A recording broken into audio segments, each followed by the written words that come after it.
أعوذ بالله السميع العليم من الشيطان الرجيم. Assalamualaikum warahmatullahi wabarakatuh. Innal hamdalillah wassalatu wassalamu ala Rasulillah wa ala alihi wa sahbihi wa man tabi'ahum wa wala. Asyhadu an la ilaha illallah wahdahu la syarikalah. Asyhadu anna Muhammadan abduhu wa rasuluhu la nabiyya ba'dah. Wa la haula wa la quwwata illa billah. Amma ba'd. Para pendengar yang dimuliakan Allah. Materi kita yang kedua ini sebagai lanjutan dari akrab dengan Al-Quran. Sekarang kita bicara tentang submateri berikut, yaitu berinteraksi dengan Al-Quran dan mentadaburinya. Minimal ada 4 langkah yang perlu kita lakukan dalam rangka berinteraksi dengan Al-Quran ini. Yang pertama adalah bitilawatihi, yang kedua watadaburihi wa hifzi wal amalubi. Tilawah artinya membaca. Membaca Al-Quran ini harus pakai guru, karena dia berbeda dengan bahasa lain.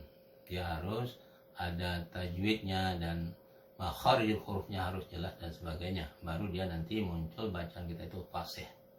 Oleh karena itu kita wajib mempunyai guru. Kalau kita sebagai ayah sudah paham, wajib mengajarkan Al-Quran itu kepada anak kita. Kalau kita tidak mampu, tidak ahlinya, kita harus panggil guru dan seterusnya agar bacaan anak kita itu benar adanya. Karena kalau salah baca, beda antara sin kecil dan shin besar saja sudah berbeda. Antara shad dan dhad itu juga harus jelas. Nah, secara nasional hari ini kita masih prihatin, walaupun kita mayoritas di Indonesia ini Muslim. Sisi bacaan ini masih jauh, katakanlah masih sekitar 15% yang baru bisa membaca agak baik. Selebihnya masih kita pertanyakan. Jadi tantangan kita. Nah, kalau membaca saja tidak bagus, bagaimana kita harapkan untuk bisa memahaminya? Inilah tantangan kita hari ini yang sangat luar biasa. Oleh karena itu, bagi yang mampu untuk berinvestasi dalam dunia pendidikan atau sejenisnya, bagaimana membuka sebanyak mungkin unit-unit tahfidzul Quran atau sekolah-sekolah Al-Quran, sehingga generasi ke depan itu betul-betul bisa membaca Al-Quran dengan baik. Ini baru tahap awal. Jadi harus ada ikhtiar dan sebagainya. Yang kedua, tadabbur. Peringkat kedua adalah tadabbur, artinya memahami. Bisa memahami ini tahap awal harus kita kuasai juga. Tadabbur artinya tafakkur.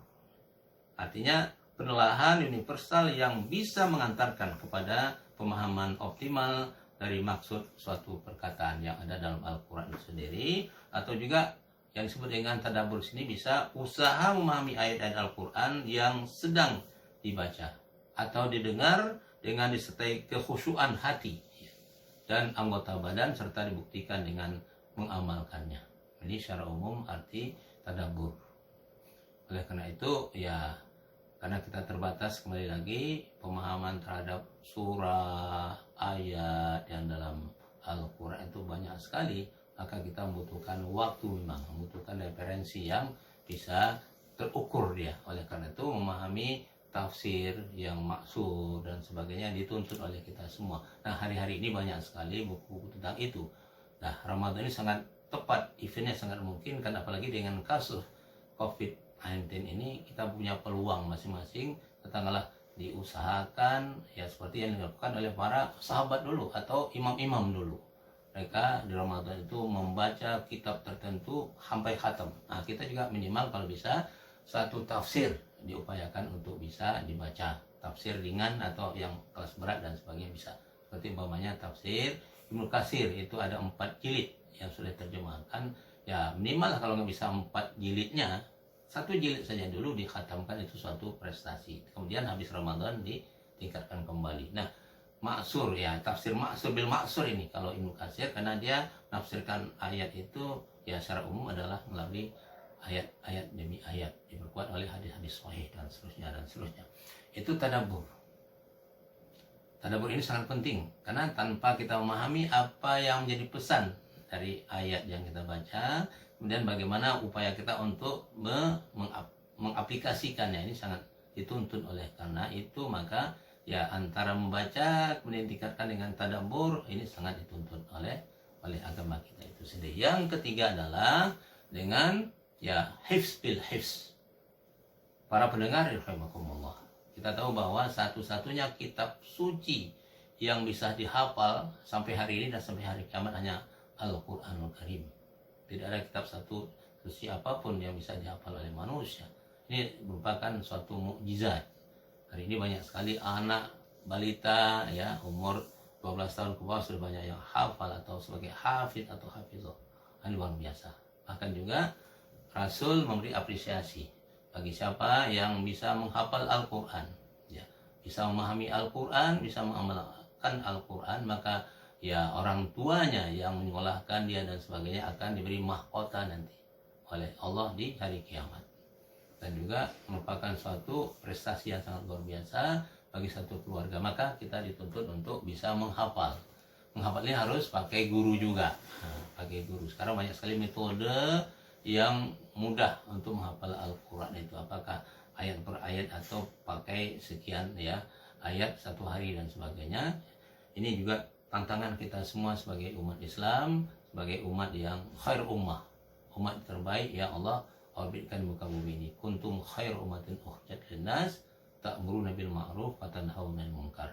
Kalian kata Allah adalah umat terbaik sengaja diorbitkan muka bumi ini. Apa tugas kita? Ta'muruna bil ma'ruf, menyuruh orang berbuat baik, menyuruh kebaikan dimanapun kita berada, dan juga mencegah ketidakbaikan dimanapun kita berada. Di antara kebaikan itu adalah bagaimana memahami Al-Quran, bagaimana amalkan Al-Quran, bagaimana jadikan Al-Quran sebagai tol ukur acuan hidup dan kayak kita. Kemudian yang keempat adalah wal amalubi. Nah, ini mengaplikasikan, mengamalkan pesan-pesan Al-Quran.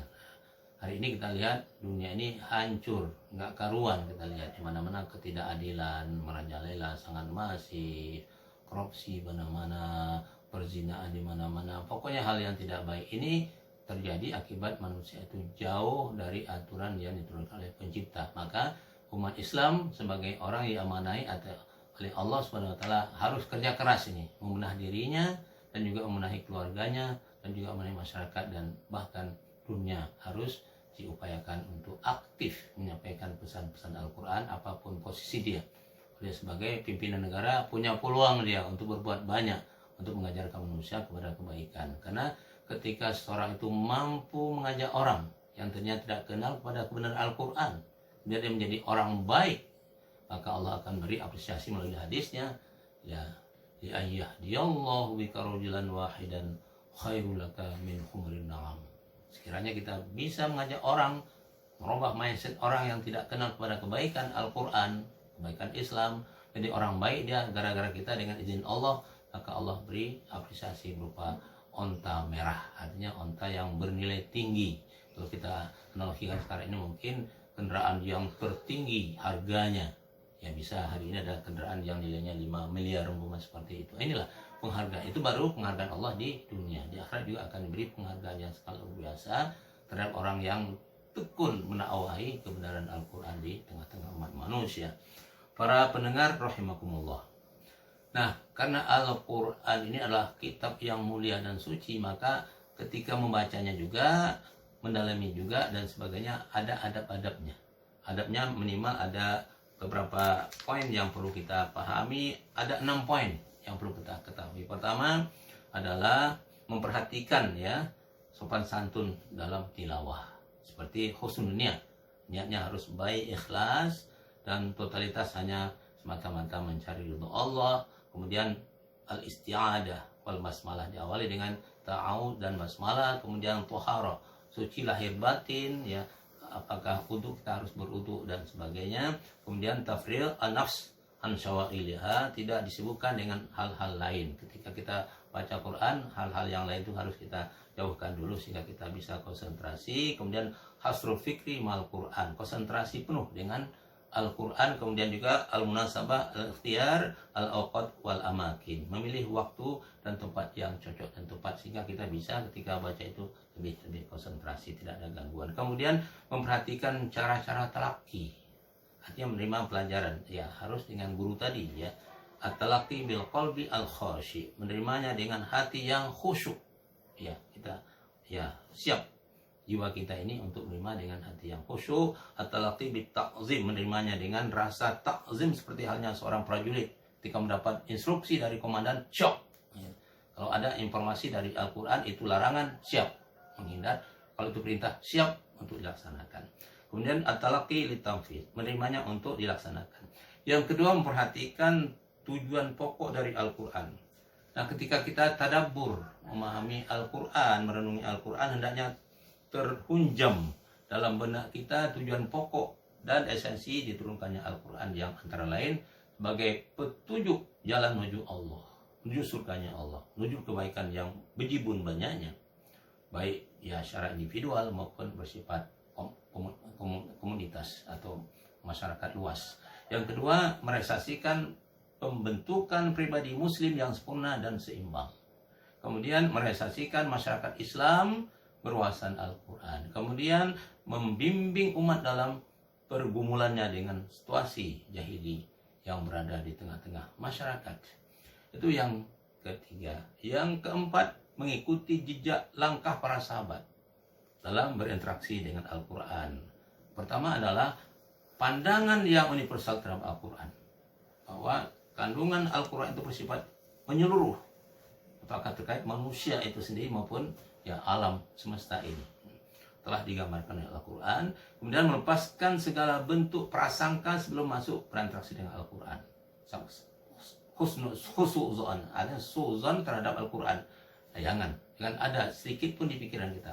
Kita pastikan bahwa kandungan Al-Quran adalah semuanya kebaikan-kebaikan untuk umat manusia, untuk alam semesta dan sebagainya. Kemudian penuh keyakinan akan benarnya nas-nas Al-Quran. Tidak ada satu pun kekeliruan. Mulai dari diterima oleh Nabi sampai ditulis, semuanya adalah hak, benar. Tidak ada satupun yang dihilangkan dan sebagainya. Kemudian merasakan bahwa ayat yang dibaca atau didengar adalah ditujukan kepada kita sebagai yang membaca. Seolah kita berbicara antara kita dengan firman Allah. Artinya surat cinta yang Allah turunkan, kita pahami dengan baik, dengan teliti dan sebagainya. Kita ya enjoy dengannya, seolah dia membicarakan tentang kita dan untuk masa depan kita. Kemudian yang kelima, berusaha hidup dalam roh Al-Quran, spirit Al-Quran. Tidak bertele-tele dalam memahaminya, menjauhkan cerita-cerita Israiliyat, melepaskan nas-nas Al-Quran dari keterikatan dengan tempat dan waktu. Kemudian dibantu dengan disiplin ilmu-ilmu lain. Nah, untuk memahami Al-Quran secara lebih bersifat komprehensif, kita tentu terbatas, kapasitas juga terbatas, maka diperlukan tambahan ilmu-ilmu lain sesuai dengan arahan dari Al-Quran itu, seperti umpamanya menguasai pokok-pokok ulumul Quran, memperhatikan perkembangan ilmu pengetahuan modern, melepaskan perbedaan-perbedaan penafsiran para ulama tafsir, dan kembali kepada makna hakiki dari Al-Quran. Kemudian diperluas dengan penguasaan sirah nabawiyah dan sejarah kehidupan para sahabat. Para pendengar yang dimuliakan Allah, inilah gambaran sepintas bagaimana berinteraksi dengan Al-Quran. Mudah-mudahan dengan pesan ini kita sama-sama membenahi diri untuk semakin dekat dengan Al-Quran, semakin jadikan Al-Quran sebagai pedoman utama hidup kita, sehingga kita akan selamat. Wallahu a'lam. Subhanakallahumma wa bihamdika asyhadu an la ilaha illa anta astaghfiruka wa atubu ilaik. Assalamualaikum warahmatullahi wabarakatuh.